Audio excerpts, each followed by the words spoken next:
How's it going, guys? Welcome back to another week and another Destiny 2 video, where this week we are going over the Exodus Crash Grandmaster Nightfall, which is a little tricky, but really not that hard. The drop this week, I believe, is Horror's Least, or it might be swapped out for Mindbenders, because there was that issue with Mindbenders when Lightblade came around. They swapped the Horror's Least, and they might swap it for Mindbenders for this week. Either way, my thumbnail's still going to say Horror's Least, because that's what my little spreadsheet tells me. And if it does change to Mindbenders, I will leave a pinned comment in the comments down below. So let's get started with this guide. When you load into this strike, you can either hoof it, hop on your Sparrow, your choice. You're going to walk to the edge of this little cliff, and in this particular area, we are going to collect these little beams of arc discharge light. I can't remember exactly what they're called, but there are these pillars of arc light you have to walk through to progress this particular area. In this area, there are really only a handful of things you need to worry about that are absolutely priority for this part. The pikes that the Fallens ride around in will one-shot you almost every single time. The pikes take priority. Get rid of them and make sure you deal with all of the Vandal snipers that you see along the way. It's a lot easier to walk the rest of this way, so you can deal with those snipers and those pikes. It's just a lot easier. You trust me on this one. Once you collect that first set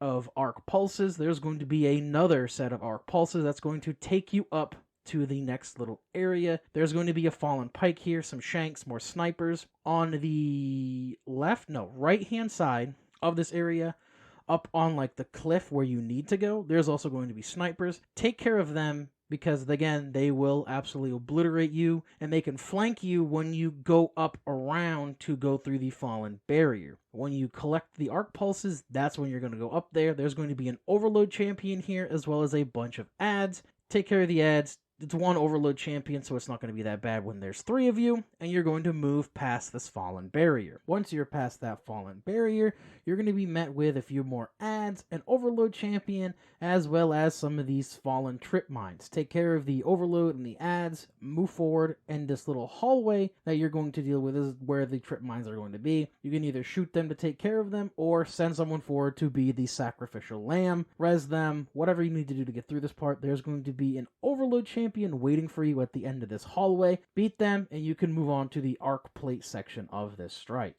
This room can be very challenging. This and the boss room are where a lot of people will fail this strike, but upon entering this room, you're going to be met with 2 overload champions and a few overcharged shanks. Take care of the overcharged shanks first, as they are going to rush you, then start working on the overload champions. There's one on the left, one on the right. They'll teleport around. They might be on the same side, they might be in the back. You know how overload champions work. Take care of them, and you can scan the device in the middle. Now, when this happens, you have to stand on this plate, defending it from the overcharged shanks, from touching it, and the overloads that are going to spawn. There are a ton of overloads that will spawn in this area. When the overloads spawn, simply step off the plate and deal with them.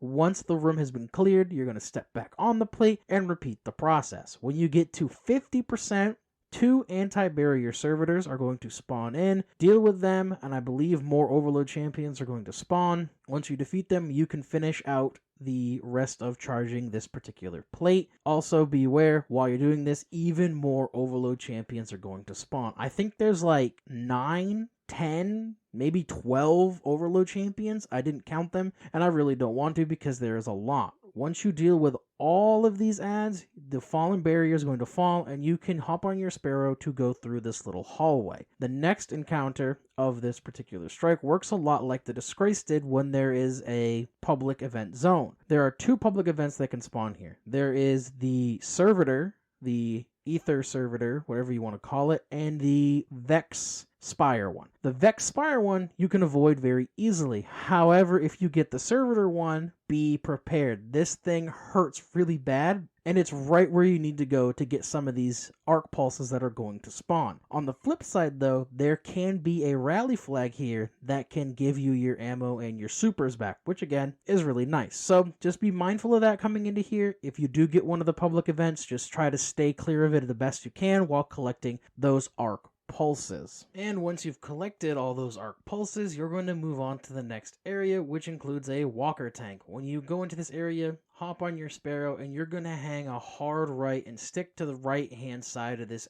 area. Once you get in there, just be mindful of the skiff that's going to fly overhead after dropping off the walker tank, and just focus down the walker tank. There is no reason to worry about the Vex Minotaur that spawns on the other side of the walker, as it's not going to hit you, and honestly not a lot of things out there are going to hit you to begin with, which makes this a really good spot to hang out. The only thing you really have to worry about is occasionally the vandals behind you to like your back left hand corner or something like that. They're gonna get a little frisky and take some pot shots at you. If you take care of them first, you'll have nothing to worry about. However, take care of the walker tank and move into the part of the Exodus Black where all the power is out. There's going to be a fallen barrier. It's going to come down. It's just a little barricade to keep you from progressing faster than the enemies can spawn. There's going to be an overload champion in here, as well as a bunch of little small time adds. This overload champion gave me and my team such a hard time. It's not even funny. He teleported every time I went to go stun him, and he was just being an absolute menace, so take care of him. In this room, there's also another way you can go. If you jump up on the first platform, there's going to be like a long, like hydraulic piston thing you can jump onto. Run up that. None of the ads are going to spawn, or none of the other ads are going to spawn, I should say. And you can move right into the boss room. If you don't mind that, you can literally just take the normal route, deal with the ads, and then also get into the boss room. Now, before you even jump down there to deal with this boss room, take care of these overcharged shanks that are just hanging out. It's going to make your life a lot easier. Once they are dealt with, jump down and the boss is going to spawn. Now this guy is going to be invisible. He is a vandal. He's going to turn invisible and he's going to rush at you with his two swords. Now a lot of people here like to hide either on the left hand side where the bunch of crates are, or in the back right corner where you can kind of nestle yourself behind some of the fallen devices. Me and my team did neither of those options. What we did is we just rotated. We rotated from the left-hand side and rotated all the way around every single time we needed to, so that this way we didn't have to worry about hiding all clumped together and being wiped with one just poor placement of a super, or just being caught where we didn't need to be caught. This boss is broken up into phases and he can be very annoying. The first phase, you're just going to deal with him, get him out of the way, and a bunch of ads are going to spawn. Overcharged shanks, vandals, marauders, stuff like that. They're going to push you. I don't think there's a barrier champion here. If there is, I'll show it on the screen right now. Deal with all those ads and the boss is going to spawn again. Repeat the process, and I know that the second time that he goes away, there is a barrier champion. Take care of that barrier champion in the ads and repeat the process one more time. Get rid of him. Another barrier champion is going to spawn. Take care of that. And now you can just melt the boss. Get rid of him. And once you've done that, all that glorious loot is going to fall on the right-hand side of your screen, along with your guaranteed adept weapon for a platinum completion. Now, this strike, again, is very tricky because of the arc burn, as well as the fact that the floor here literally does arc damage and can kill you, which is where the rotation came in handy in dealing with those arc shanks as fast as you possibly can. And to make this easier, our loadouts played a huge part in this, and we're going to go over that right now. As far as loadouts are concerned, I ran an Arc Titan with Heart of Inmost Light because it's very good. Storm nades are absolutely broken, and you can use them for overload, which was amazing to just throw a grenade and deal with overload champions, have the arc deal with them.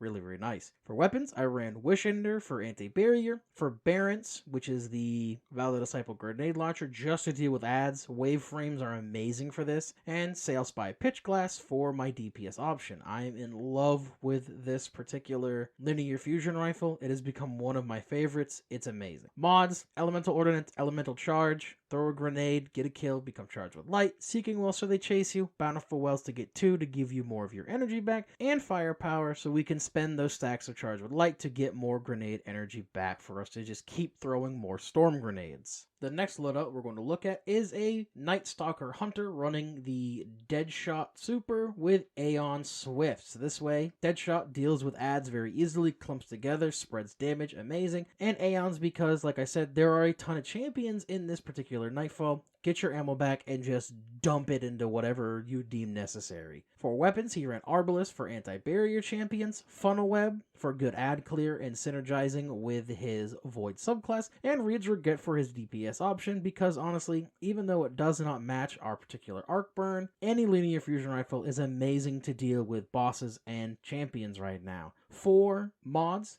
they ran Reaping Wellmaker and Well of Tenacity to make Void Wells and get the defense bonus from them and resistance from them, Bountiful Wells to make 2, Font of Wisdom to get his super back faster, and Well of Striking, so that when me and my other friendly made arc wells, he would get his melee energy back so he can get his smoke bomb faster so he can make us and himself invisible. Amazing synergy between two different classes and subclasses. That is what the best part about elemental wells are, is that you don't need to be making the wells, your friendly could be making the wells, and you can make use of them to the greatest efficiency. And the final loadout we're going to look at is another Arc Titan with Heart of Inmost Light, because like I said before, Storm Grenades are just absolutely insane. They ran Wish Ender for anti-barrier, Prophet of Doom to synergize with their Arc subclass, and the Swarm LMG, so this way they can help deal with overloads as well as ads. For mods, they ran Font of Wisdom, Font of Might, get your super back faster, and then deal more damage with your arc weapons, elemental ordnance to make said elemental wells, elemental charge, become charged with light, and of course firepower, so this way you can throw more of those storm grenades.